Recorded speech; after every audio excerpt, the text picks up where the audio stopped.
నమస్తే, welcome to 99 TV. నేను నవీన్. శుభకార్యం, బంధువుల కోలాహలం, అంతా నవ్వులు పలకరింపులు. కానీ ఆ సంతోషం వెనుక మృత్యువు మాటు వేసి ఉందని ఎవరూ ఊహించలేదు. ఖమ్మం నగరాన్ని కుదిపేసిన లైవ్ డెత్ మిస్టరీ ఇది. ఖమ్మం 3 టౌన్ పరిధిలోని సుష్మిత బంధువుల గృహప్రవేశ వేడుకకు వెళ్లారు.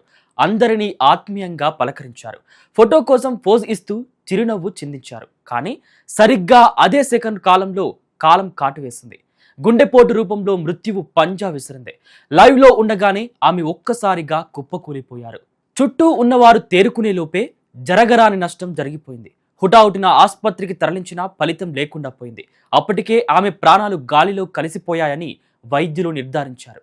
కంటికి కనిపించని ఈ సైలెంట్ కిల్లర్ దెబ్బకు ఆ గృహప్రవేశం కాస్త విషాద గృహంగా మారిపోయింది.